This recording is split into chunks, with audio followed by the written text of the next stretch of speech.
스페인은 공식적으로는 참전하지 않았지만 제2차 세계대전에서 가장 많이 개입한 중립국이었다. 청색 4단 디비시온 아술이라는 이름 아래 팔랑해당과 스페인 육군의 수천 명의 자원병들이 소련의 공산주의에 맞서기 위해 추축국 편에 합류하였다. 1914년부터 1943년까지 3년 동안 이 용감한 병사들은 전쟁에서 가장 서사적이고 영웅적인 행동들 중 일부를 수행하였다. 1941년 6월 22일 아돌프 히틀러가 이오시프 스탈린의 소련을 상대로 대규모 침공을 감행하자 전 세계는 충격에 빠졌다. 이 공격은 바르바로사 작전으로 알려졌으며 북극에서 흑해에 이르기까지 2000km에 달하는 방대한 전선에 걸쳐 진행되었다. 같은 날 마드리드에서 스페인 외무장관 라몬 세라노 수네르는 프란시스코 프랑코 총통에게 중요한 제안을 제시했다. 그것은 자원병 사단을 파병하여 소련과의 전투에 스페인이 참여하자는 것이었다. 공식적으로는 중립 정책을 유지했지만 프랑코의 추진력은 곧 실현되었다. 수시간에 걸친 심의와 베를린에서 아돌프 히틀러와의 협의를 거친 후 스페인 지도자는 국가의 참전을 승인하였다. 이틀 후인 1941년 6월 24일 팔랑해당의 총재이자 프랑코의 매형이기도 한 세라노 수녜르는 마드리드 알칼라 거리의 운동 사무국 발코니에서 열정적인 연설을 진행하였다. 그는 시민들에게 공산주의와의 전쟁에 동참할 것을 강력히 호소하며 이렇게 외쳤다. 지금은 장황한 연설을 할 때가 아니라 팔랑해가 그 심판을 내릴 때입니다. 그리고 그는 스페인이 겪은 고통과 공산주의의 연결성을 강조하였다. 러시아는 유죄입니다. 우리의 내전에 대한 책임이 있으며 호세 안토니오와 수많은 전우들의 죽음에도 책임이 있습니다. 러시아의 파괴는 역사적 사명이며 유럽의 필요입니다. 이 열정적인 호소는 수천 명의 사람들을 자원하도록 고무시켰다. 불과 몇 시간 만에 60만 명 이상의 자원병이 모집 사무소에 몰려들었고 이는 원래 목표였던 2만 명을 훨씬 초과하는 수였다. 하지만 프랑코는 독일 및 영국과의 외교적 긴장을 피하기 위해 스페인의 참여를 제한하고자 병력 수를 조절하기로 결정하였다. 그 결과로 스페인 자원병 사단, 즉 청색 사단이 편성되어 동부 전선에 파병되었다. 이 부대의 창설 목적은 분명했다. 공산주의에 대한 스페인의 단호한 반대를 보여주고 동시에 추축국들과의 유대를 강화하되 유럽의 세력 균형을 흔들 수 있는 대규모 개입은 피하려는 것이었다. 따라서 청색 사단은 스페인이 공식적으로는 불참 상태를 유지하면서도 히틀러의 군대와 암묵적 동맹을 맺고 있다는 상징이 되었다. 1941년 6월 26일 스페인에서 청색 사단에 대한 모집이 시작되었다. 역사적으로 러시아에 대항한 자원병 전례는 있었지만 이번에는 반응이 압도적이었다. 팔랑해당원이 주를 이루었으며 그 외에도 군인, 왕당파, 카를로스주의자, 학생, 가톨릭 신자, 전 정치범, 스페인 내전 참전 용사, 러시아와 포르투갈 출신의 망명자들까지 합류하였다. 공산주의에 맞서고자 하는 다양한 계층에서 상징적인 지지를 보냈다. 청색 사단의 상징은 팔랑해의 요소 철십자 스페인의 상징들을 조합한 것이었다.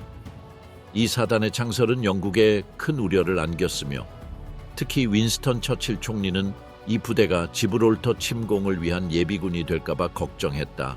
이를 막기 위해 영국은 다양한 조치를 취했다.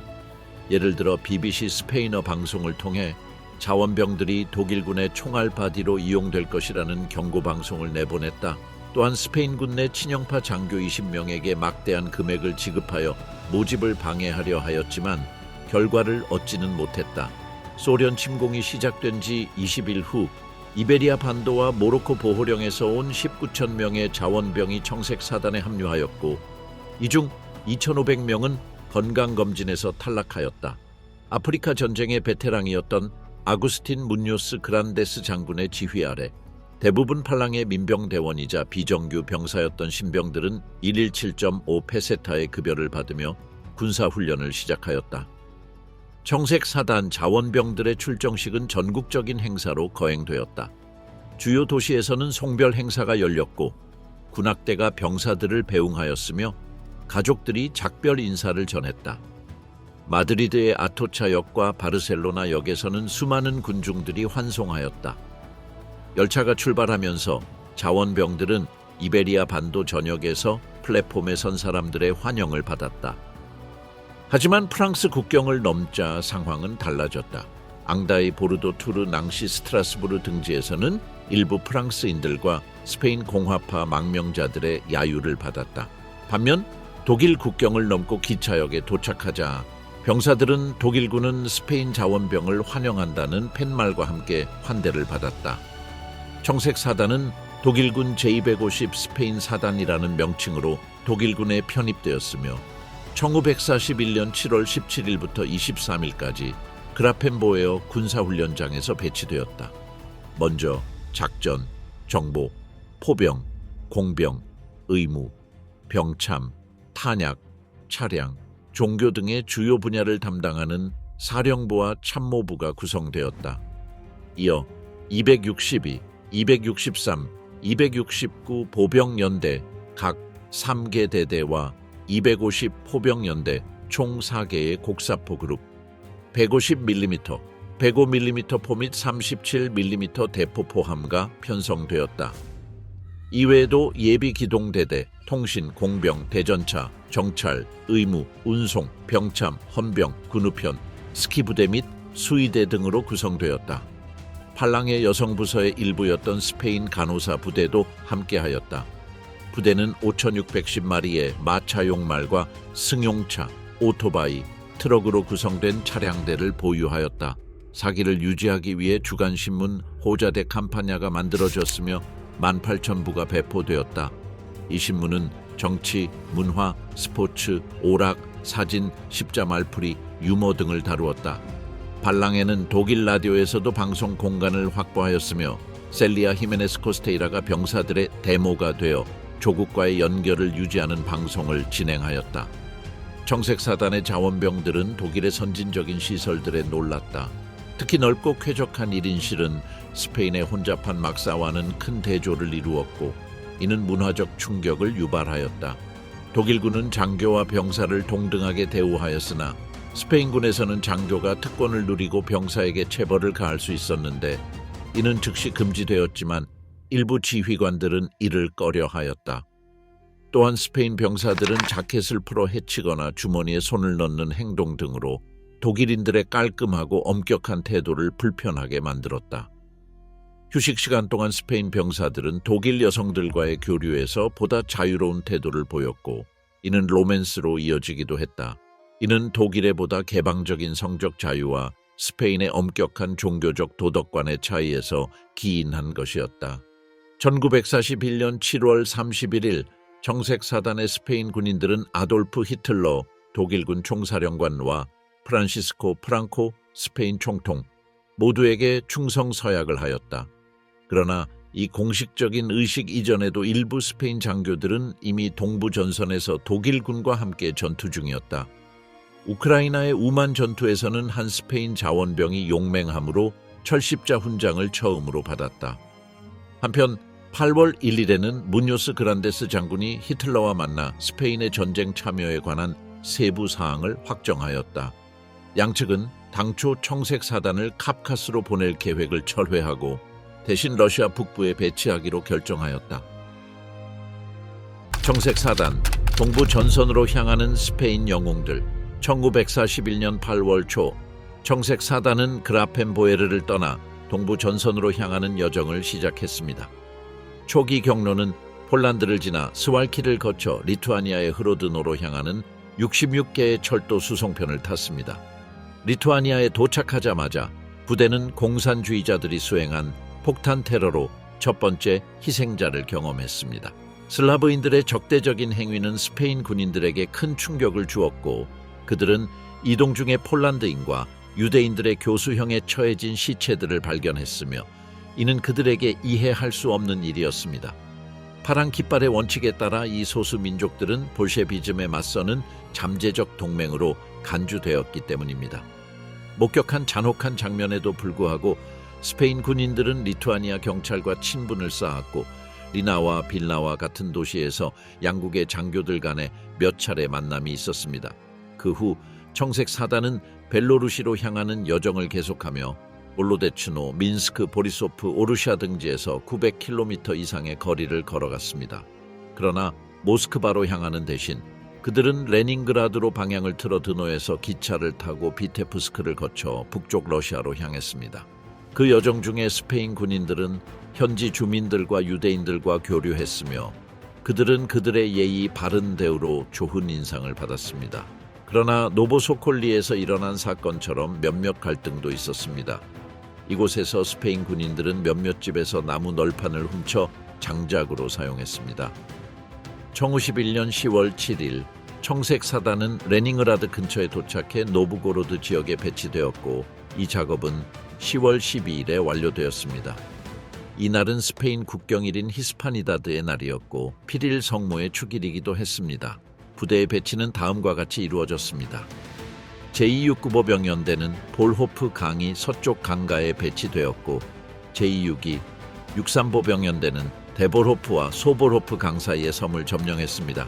정찰그룹은 일멘 호수 근처에 배치되었으며 제250포병연대, 대전차그룹, 공병대와 예비대는 후방에 배치되었습니다. 청색사단의 첫 번째 전투는 10월 12일 제269보병연대의 2대대가 카펠라 근처에서 붉은 군대의 특공대와 충돌하면서 시작되었습니다.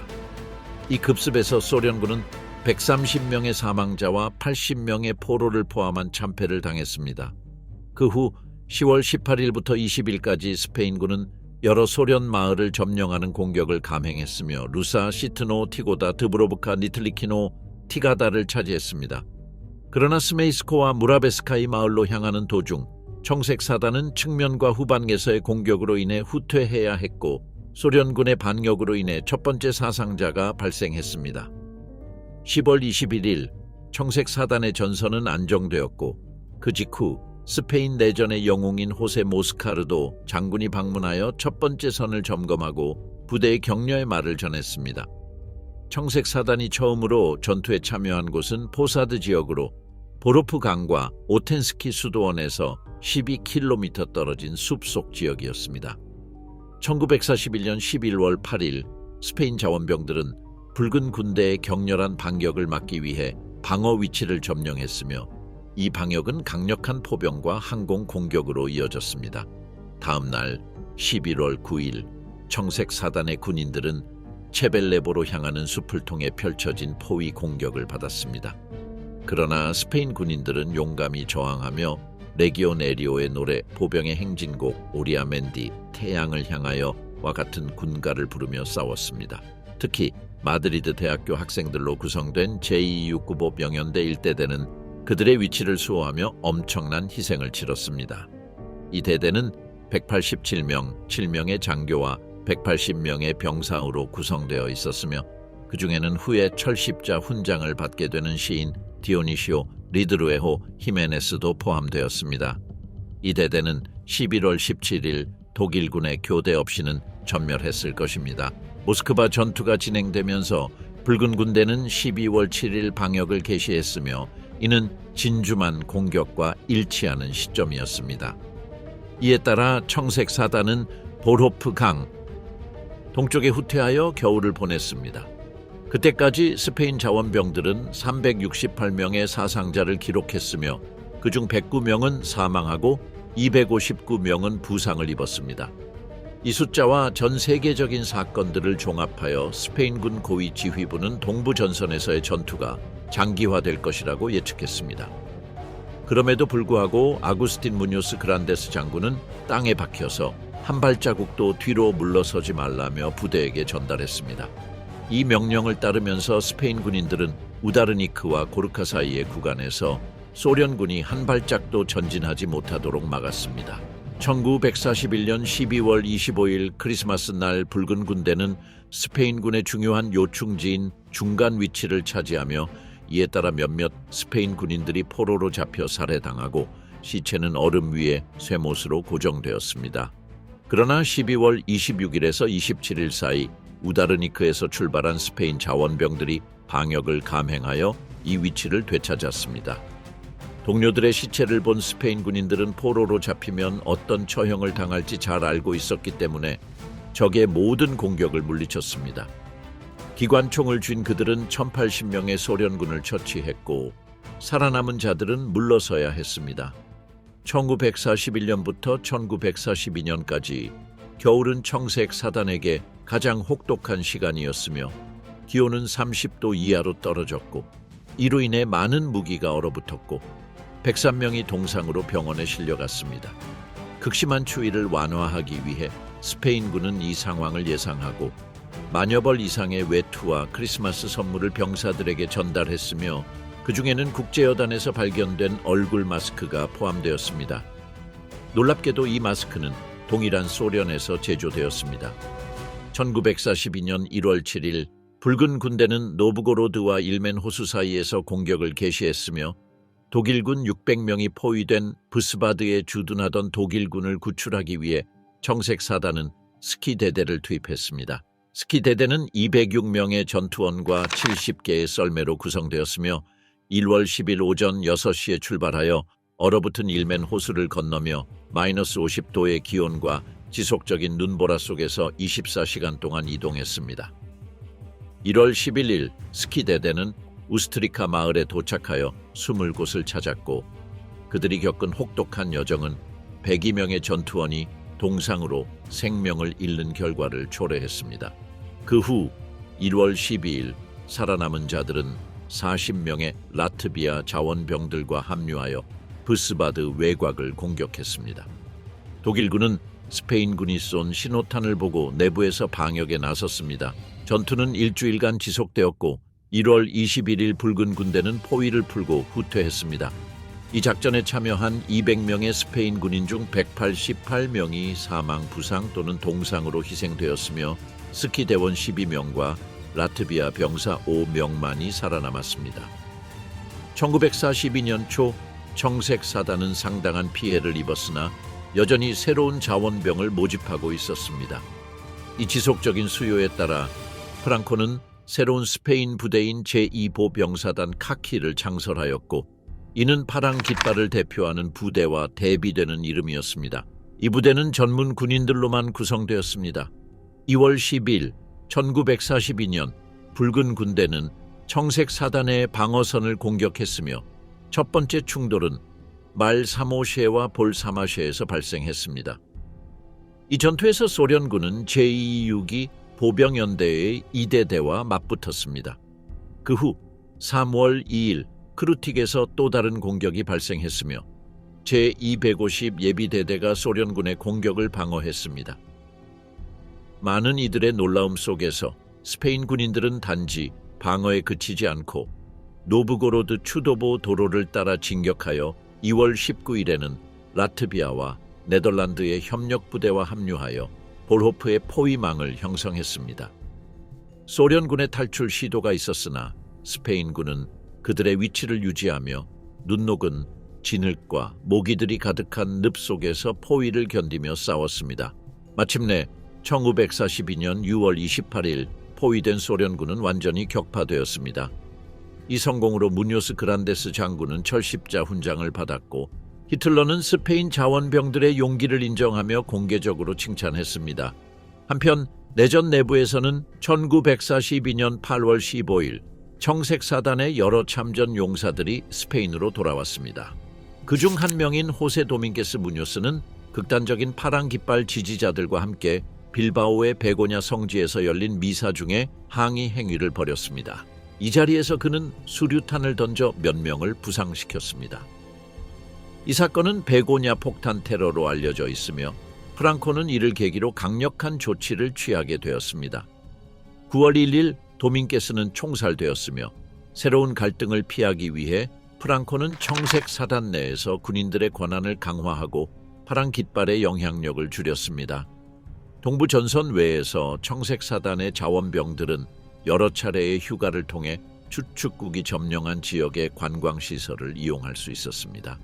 이러한 기회를 관리하기 위해 후방 서비스 본부가 설립되었으며 탈린, 에스토니아, 리가, 라트비아, 빌나, 리투아니아, 코에니 히스베르크, 프로이센, 호프 독일, 파리 프랑스 등의 도시에는 사무소가 설치되었습니다.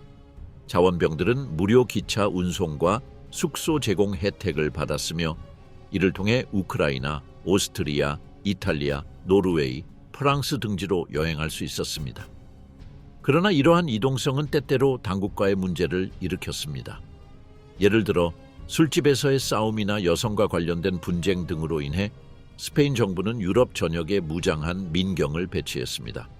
이는 러시아의 북극 지역부터 지중해, 연안까지 퍼진 가장 큰 민경의 배치였습니다. 독일군은 스페인 군인들을 전쟁에서 싸우는 최고의 군인 중 하나로 간주했습니다. 제2차 세계대전 동안 독일군 사이에서는 다음과 같은 구절이 유행했습니다. 만약 당신이 제대로 면도하지 않은 부츠가 찢어지고 군복이 풀린 군인을 만난다면 그에게 경례를 해라. 그는 영웅이다. 그는 스페인 사람이다. 이 인식은 근거 없는 것이 아니었으며 스페인 군인들은 수많은 훈장을 받았습니다. 특히 무뇨스 그란데스 장군은 철십자 훈장을 상징하는 나무잎 훈장을 받았습니다. 독일군에게 수여된 881개의 철십자 훈장 중 8개만이 외국인에게 주어졌으며 그중 4명은 루마니아, 2명은 일본, 1명은 핀란드, 그리고 1명은 스페인인이었습니다. 비록 스페인이 중립을 유지하고 있었지만 그 이름은 명단에 올랐고 전투에 적극적으로 참여한 이탈리아나 헝가리와 같은 나라들은 단 1명의 훈장도 받지 못했습니다. 청색사단 레닌그라드의 영웅적인 포위전. 1942년 청색사단은 1917년 볼셰비키 혁명의 역사로 유명한 요충지 레닌그라드로 파견되었습니다. 부대의 배치 지역은 알렉산드로프카와 이조라 호수 사이의 비리자 지역이었으며 이곳에서 청색사단은 북부 집단군 그룹 중 가장 큰 병력으로 배치되었습니다. 이곳에서 스페인 군인들은 정적인 포위 전투에 참여했으며 250 포병연대의 저격수들과 포병들이 핵심적인 역할을 수행하며 적의 포대를 탐지하고 파괴했습니다. 또한 간호사를 포함한 의무 인력들은 부상자들을 위해 2,000개의 병상을 갖춘 야전 병원을 설치하면서 놀라운 용기를 보여주었으며 다른 의료팀들은 포르호프, 리가, 빌나, 코에니히스베르크, 호프 등 다양한 후방 지역에서 군인들을 치료했습니다. 1943년 1월 22일 오전 9시 45분 붉은 군대는 엠가와 신바비노 사이의 지역에 치열한 공격을 개시했으며 이곳은 청색사단의 제269 보병연대 소속 550명의 병사들이 방어하고 있었습니다. 이 병사들은 신바비노 고지로 향하는 20대의 트럭을 타고 막 도착한 참이었습니다. 소련의 공격은 포셀록 숲을 통과하며 매우 격렬했고 스페인군은 많은 사상자를 내며 M계에서 철수해야 했습니다. 그러나 1월 24일 자정 48시간 동안 쉬지 못하고 마이너스 30도의 추위를 견딘 후 스페인 자원병들은 강력한 방역을 개시했습니다. 그들은 M가와 신바비노 고지를 탈환하고 적지로 수 킬로미터 진격하여 소련군에 큰 피해를 입혔습니다. 신바비노 전투가 끝난 후 스페인군은 401명의 사상자를 기록했으며 이 중에는 124명의 전사자, 장교 6명과 병사 118명, 211명의 부상자, 장교 13명과 병사 198명, 그리고 66명의 동상 환자 또는 실종자 장교 2명과 병사 64명가 포함되었습니다. 반면 소련군은 1,000명이 넘는 사상자를 냈습니다.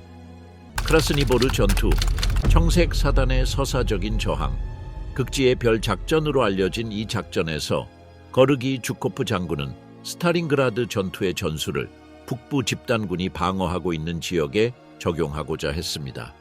공격 목표는 레닌그라드와 모스크바를 잇는 철도 구간 중 크라스니보르 지역이었으며 당시 이곳은 청색 사단이 방어하고 있었습니다. 스페인 부대는 5,600명의 병력과 84문의 포병으로 구성되어 있었고 병력 배치는 다음과 같았습니다. 전방에는 제262, 263, 269보 병연대, 제225 정찰대, 제225 예비대대, 제225 스키 부대가 있었고 후방에는 75mm 대포 3문을 장비한 제225 대전차 부대와 레이콜보시의 에밀리오 에스테반 인판테스 장군 지휘 본부가 있었습니다. 1,000문이 넘는 대포로 스페인 진지를 집중 포격했습니다. 이어서 T-34 K바일 T-26형 전차 117대를 포함한 44,000명의 소련군이 공격에 나섰습니다. 수적 우세에도 불구하고 소련군은 여러 전략적 실수를 저질렀습니다. 그중 하나는 보병이 밀집 대형으로 진격하여 스페인군의 MG-44 기관총에 쉽게 노출되었다는 점이며, 또 다른 문제는 전날 밤 많은 소련 병사들이 보드카를 마셔 공격 시 숙취 상태였다는 점입니다. 스페인군은 이러한 약점을 활용하여 공격을 퍼부었고 수백 명의 소련군이 눈 위의 시체로 누적되었습니다. 또한 러시아 전차들은 보병보다 너무 앞서 나갔고 이전 폭격으로 생긴 분화구에 갇히는 바람에 쉽게 공격당했습니다. 스페인의 대전차포와 화염병 공격으로 수십 대의 전차가 파괴되었습니다.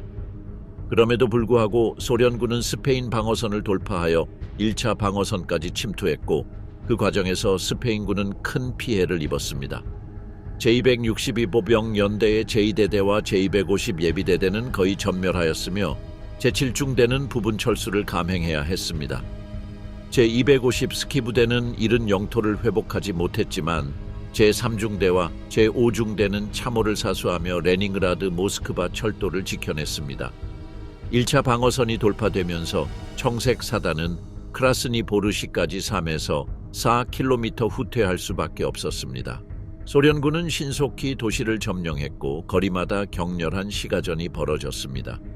스페인군은 강인하게 저항했으며 독일군의 슈투카 급강하 폭격기들이 공중 지원을 시도했으나 제250대 전차부대와 제250 공병대는 파괴 직전까지 몰렸습니다.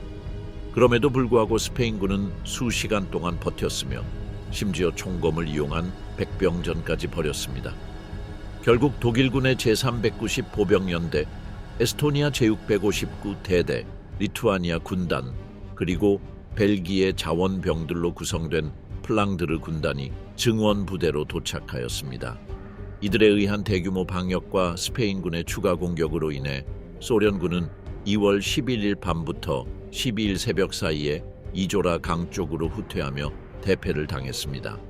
크라스니보르 전투는 2000년대 스페인 육군이 거둔 가장 중대한 승리 중 하나로 여겨지지만 그 대가는 매우 컸으며 심지어 런던 BBC는 청색 사단이 완전히 전멸했다고 보도하기도 했습니다. 그러나 이는 사실과 거리가 멀었으며 스페인군이 2,800명의 사상자, 1,125명의 전사자, 1,500명의 부상자, 200명의 포로를 냈지만 소련군의 피해는 이보다 훨씬 컸고 사망자, 부상자, 포로를 포함하여 10,000명이 넘는 피해를 입었습니다. 스페인 병사들의 결의와 용기는 소련의 극지의 별 작전을 좌절시키고 북부 집단군이 스탈린그라드와 같은 재앙을 피하도록 했으며 스페인 군사 역사상 가장 눈부신 업적 중 하나를 새겼습니다. 스페인으로의 귀국한 청색 사단의 위협. 크라스니보르 전투에서의 막대한 피해 이후 청색 사단은 다시 한번 레닌그라드 포위전에 배치되었으며 이번에는 푸시킨 지역에서 장기간 지속된 포위 작전에 투입되었습니다. 이 작전은 1943년 여름까지 이어졌고 매달 평균 300명의 사상자를 냈습니다. 이 기간 동안 스페인에서는 총 7,497명의 새로운 자원병이 도착했으며 이 중 10%는 이전 참전 경험이 있는 재참 여자들이었습니다. 청색 사단의 가장 주목할 만한 변화 중 하나는 대부분의 신병들이 전문 군인들로 구성되었다는 점이며 스페인군에 복무하던 100개 러시아인들은 안드레이 블라소프 장군이 지휘하는 러시아 해방군으로 전출되었습니다. 블라소프는 추축국과 함께 싸웠으며 이 전출은 그리고리 란츠도르프 장교의 조율 덕분에 이루어졌습니다. 독일군은 스페인 부대의 중요성을 인식하고 그 장비를 현대화하기로 결정하여 75mm PK 대전차포와 AJH-22 기관총을 지급했습니다. 또한 스페인 자원병들을 위한 특별 훈장인 볼셰비즘에 맞선 투쟁에 참여한 스페인 자원병 기념 메달 Erinnerungsmedaille für die spanischen Freiwilligen im Kampf gegen den Bolschewismus을 제정했습니다. 제2차 세계대전 중 추축국의 군사적 패배가 잇따르자 영국과 미국은 마드리드 주재 대사인 세뮤얼 회오와 칼슨 헤이스를 통해 스페인의 신임 외무장관 프란시스코 고메스 호르단에게 독일에 대한 텅스텐 공급을 중단하고 비교 정국이 아닌 진정한 중립국 선언을 하며 청색 사단을 동부 전선에서 철수시킬 것을 압박했습니다.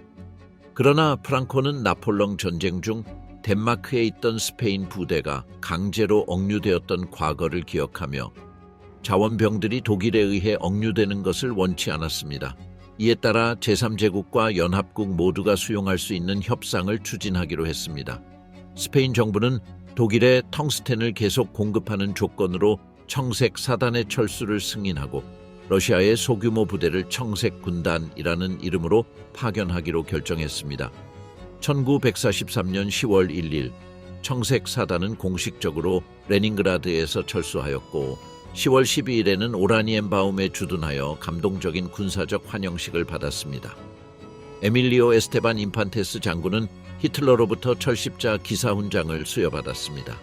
이후 자원병들은 철도 수송을 통해 스페인으로 돌아갔으며 그들이 지나가는 모든 도시와 마을마다 영웅으로 환영받았습니다. 사라곳에서는 그들의 귀환을 기념하기 위해 필라르 성모 바실리카에서 대규모 미사가 열렸습니다. 청색 군단, 동부 전선에 남은 영웅들, 약 2,000명의 자원병들이 동부 전선에 남기로 결심하였고 그들은 1943년 11월 19일 안토니오 가르시아 나바로 대령의 지휘 아래 청색 군단을 창설하였습니다. 이 군단은 러시아와 에스토니아 국경 근처의 작은 도시 킹이세프에서 창설되었으며 비록 군 기록에 공식적으로 등록되지 않았으나 전적으로 자발적으로 구성된 부대였습니다. 청색 군단은 스페인 외인 부대의 구조를 모델로 하여 제1, 제2보 병대대와 혼성 제3대대를 조직하였습니다. 1943년 12월 1일 청색 군단은 킹이세프 지역에서 공산주의 무장 게릴라 및 무장 민병대와 처음으로 교전하며 동부 전선에서의 첫 전투를 경험했습니다. 이 첫 교전 이후 불과 2주 만인 12월 15일 붉은 군대는 북부 집단군에 대해 대규모 공세를 개시했고 이로 인해 청색 군단은 1914년 초 철수해야만 했습니다. 철수 중 그들은 류반, 루가, 프스코프, 나르바에서 전투를 치르며 후퇴하였고 최종적으로 에스토니아의 수도 탈린에 도착하여 피난처를 마련했습니다. 동부 전선이 전쟁의 위기 국면으로 접어들자 프랑코는 1944년 3월 11일 청색 군단의 러시아 철수를 최종 지시했습니다. 제3제국은 이에 대해 이의를 제기하지 않았으며 3월 31일 자원병들은 동프로이센의 슈타블라크 변경에서 열렬한 환송을 받았습니다. 그러나 이 자리에서 안토니오 가르시아 나바로 대령은 연설을 통해 스페인 정부가 볼셰비즘에 맞선 성전을 완수하기도 전에 철군을 허용한 데 대한 불만을 표명했습니다. 1944년 중반 스페인은 공식적으로 중립을 선언하고 전쟁에 대한 모든 형태의 자발적 참여를 금지했습니다. 그러나 파랑 깃발당은 비밀리에 여러 스페인계 부대 창설을 계속 지원하였습니다. 그중 눈에 띄는 것은 피레네 산맥의 유령 대대로 프랑스 저항군과 싸웠으며 유고슬라비아에서 요시프 티토 정권에 맞서 싸운 제24SS 산악사단 카르스트예거 에도 스페인인들이 포함되었습니다. 또한 미겔 에스케라 중령이 지휘한 스페인 SS 에스케라 부대 SS 이스퀘라 에파뇨라도 등장하였으며 이들은 1414년 아르덴 전투에서 미국군과 1450년 베를린 전투에서는 소련군과 맞서 싸웠습니다.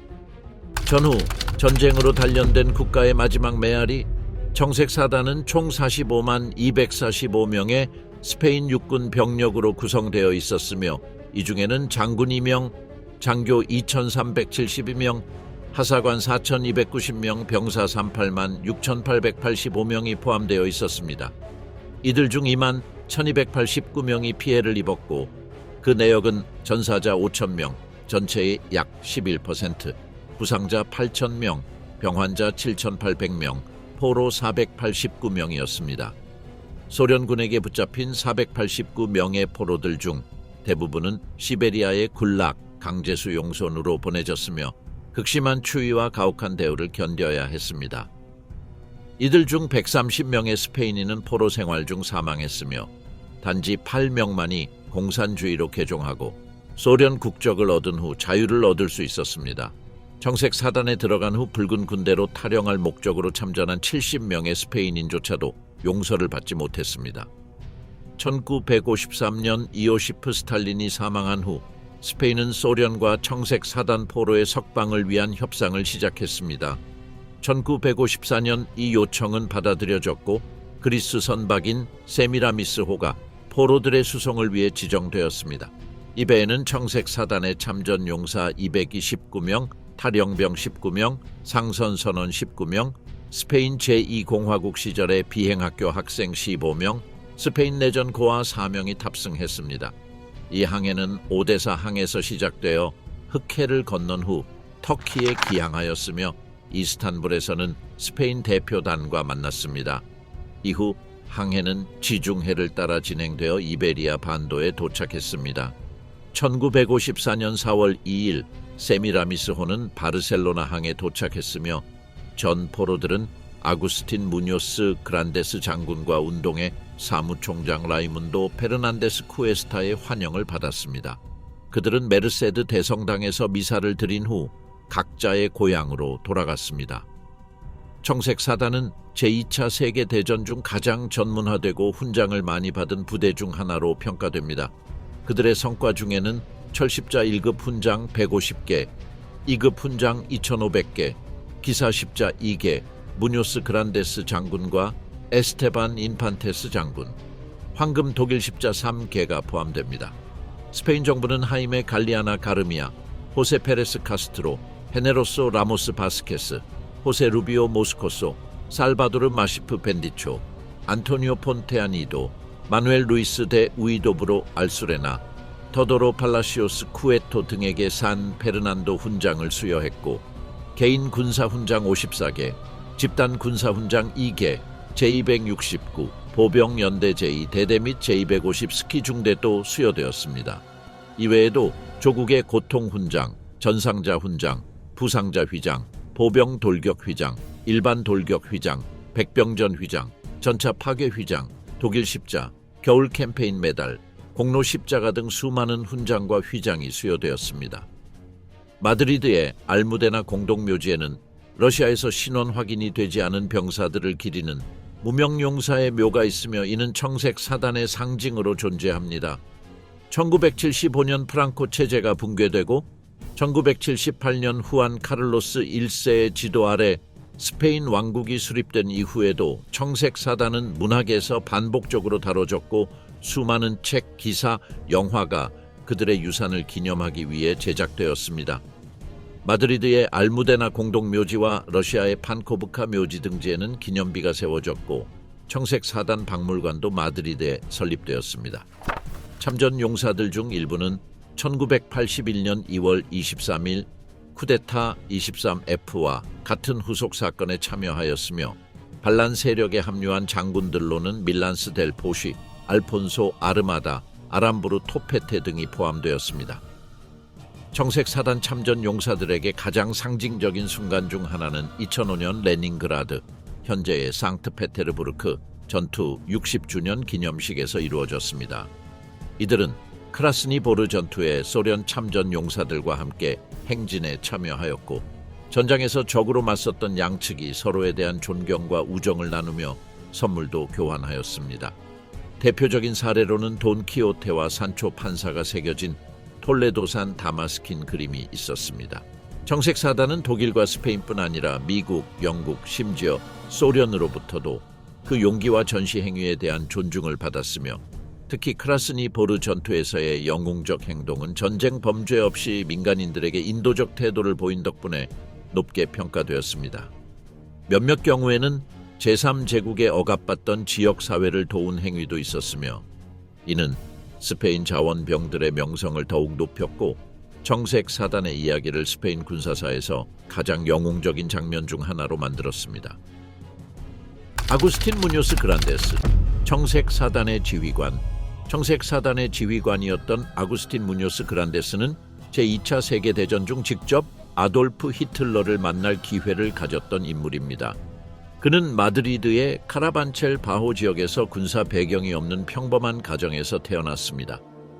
젊은 시절이던 1910년, 그는 당시 호세 비아바 리켈메 대령이 이끌던 톨레도 보병학교에 입학하였고 1915년 중위로 졸업한 후 모로코 전선에 배치되었습니다. 그곳에서 그는 레귤라레스 부대를 지휘하며 전투에서 두각을 나타내 여러 차례 훈장을 받았습니다. 1925년 아루세마스 전투에서 그는 가슴에 부상을 입고 중상을 입었지만 군 경력은 계속 상승하여 1926년 전공을 인정받아 중령으로 진급했습니다.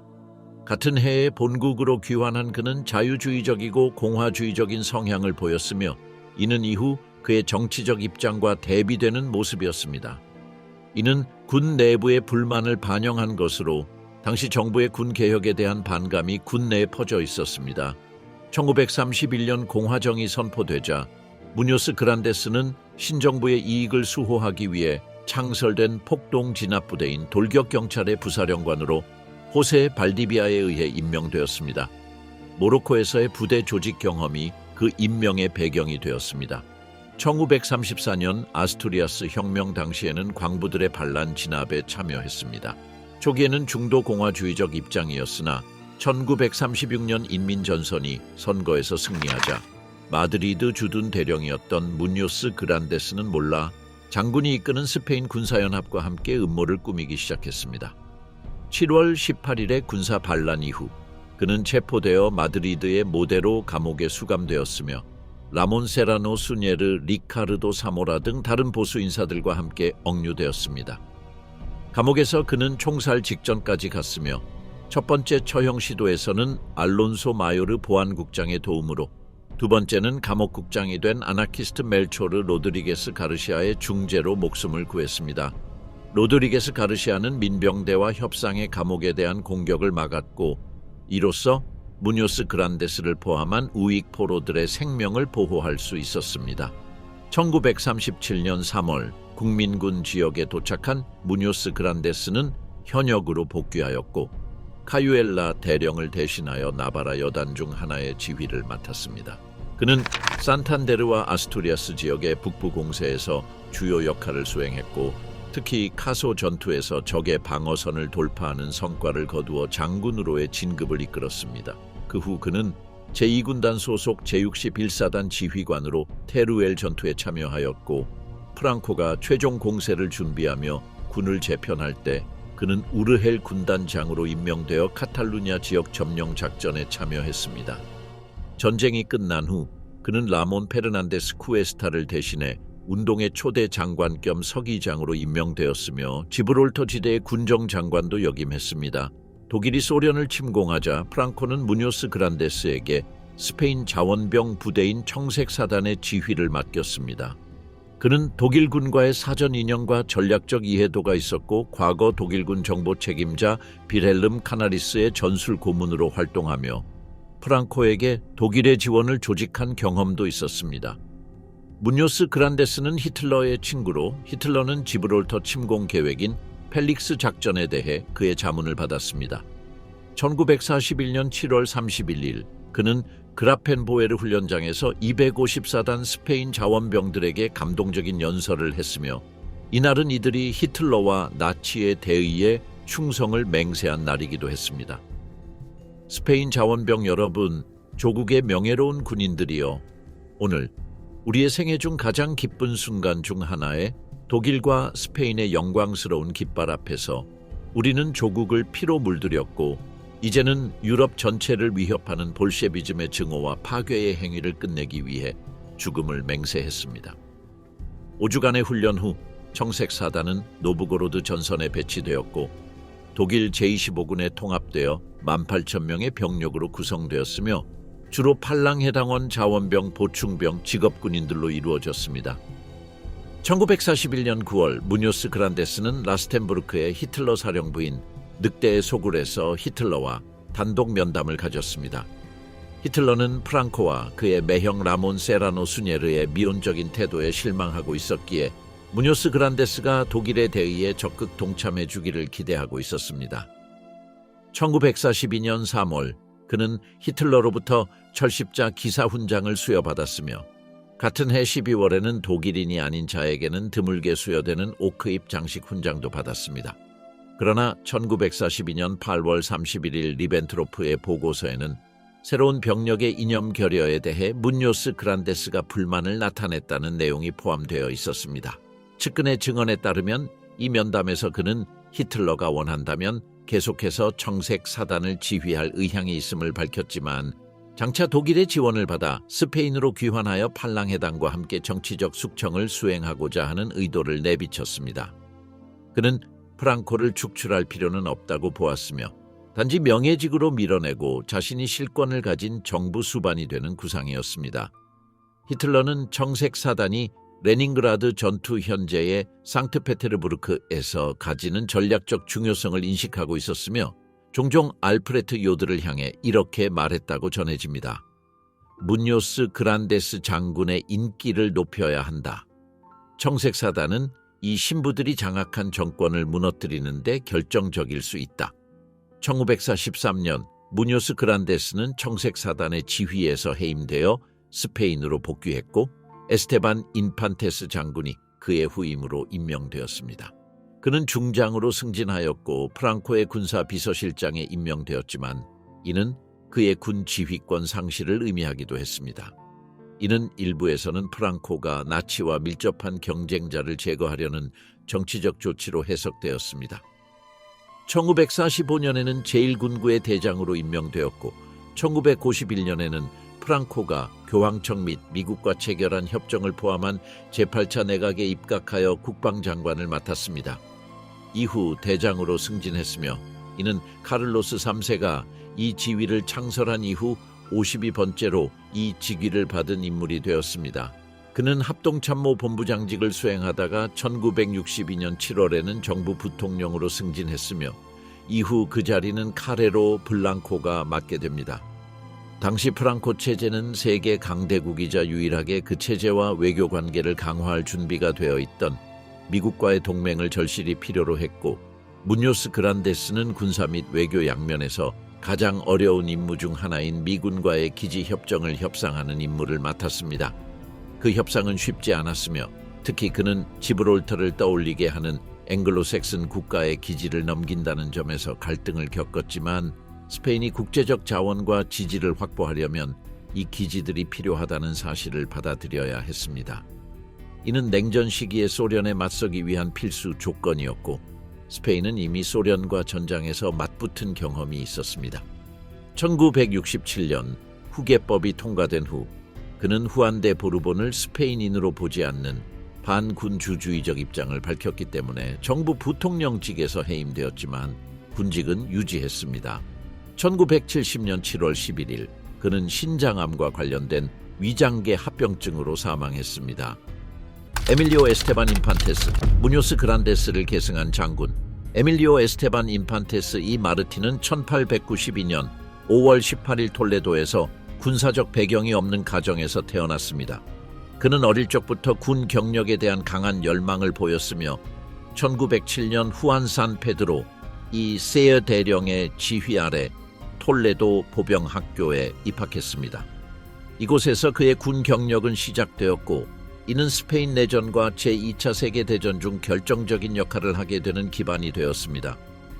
그는 러시아 전선에 파견된 스페인 군인 청색 사단의 지휘관 중 가장 두드러진 인물 중 한 명으로 활약했습니다. 군 경력 초기에 에스테반 인판테스는 강한 헌신과 뛰어난 전략적 능력을 보여주었습니다. 그는 모로코의 스페인 보호령에서 사누르호 장군 휘에서 복무하며 멜리아와 알루세마스에서 다양한 작전과 전투에 참여했습니다. 그의 경력은 빠르게 발전하여 20세의 나이에 대위로 진급했고 전투에서의 활약으로 단기간 내에 중령으로 승진했습니다. 1925년에는 모로코 전쟁의 상징적인 작전 중 하나인 아루세마스 상륙 작전에 적극 참여하며 유능한 군 지도자로서의 명성을 확립했습니다. 1936년 군사 반란이 발생했을 당시 그는 마드리드에 있었지만 곧 반란군에 합류하여 부르고스로 향했습니다. 전쟁 초기 몇 개월 동안 그는 카스티아 군단 참모총장직을 맡는 등 중요한 직책을 수행했습니다. 그는 소모시에라와 나바프리아 공세에서 그리고 소리아 사단 제1여단과 하라마 사단 제4여단 등 주요 거점의 점령 과정에서 두드러진 활약을 펼쳤습니다. 테루엘 전투 중에는 제81사단을 지휘하며 하발람불의 산맥 점령에 참여했고 이 공적으로 군사 훈장을 수여받았습니다.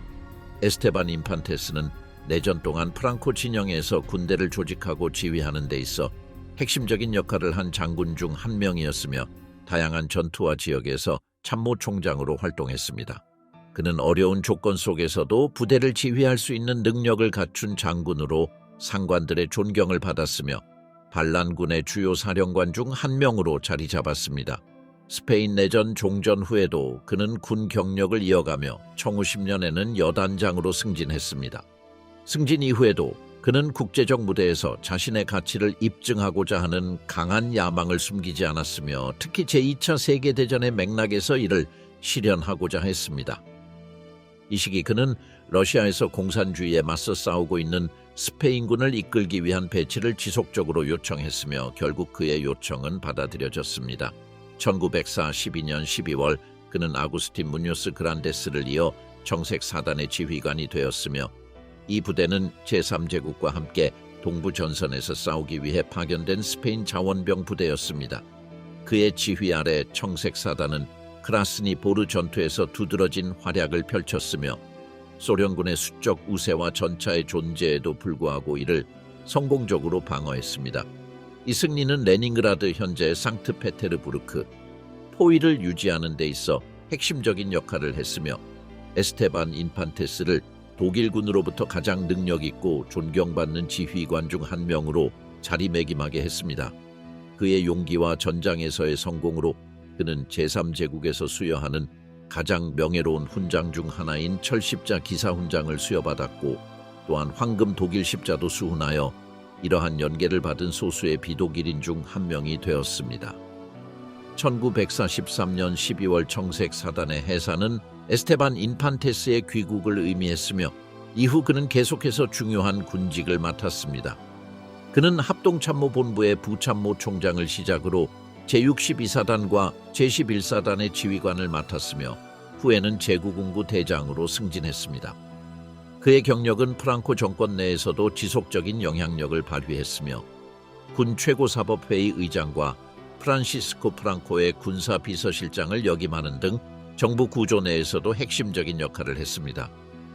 그의 영향력과 프랑코 정권과의 밀접한 관계는 그를 전후 프랑코 체제의 권력 공고화 과정에서 중요한 인물로 만들었습니다. 그의 경력은 내전에서의 승리와 제2차 세계대전 참전으로 두드러졌지만 전후 정치적 전환 속에서도 갈등이 존재했습니다. 1951년에는 중장으로 승진하며 그의 군내 위상을 더욱 강화했습니다. 이후에도 그는 프랑코 정권 내 군사구조에서 중추적인 자리를 유지했으며 내부 안정과 정권에 대한 충성을 우선시하는 태도를 유지했습니다. 에스테반 인판테스는 생애 동안 수많은 훈장을 수여받았으며 그 중에는 2개의 개인 군사 훈장과 모로코 작전, 크루사다 성전, 러시아 전역에 대한 공로 훈장이 포함되어 있습니다. 그는 프랑스의 레지옹 도네르 훈장을 수훈했으며 포르투갈, 이란, 레바논에서도 다양한 외국 훈장을 받았습니다. 또한 영국 여왕의 대관식 메달도 수여받아 유럽 군사계 내에서 그의 위상을 상징했습니다.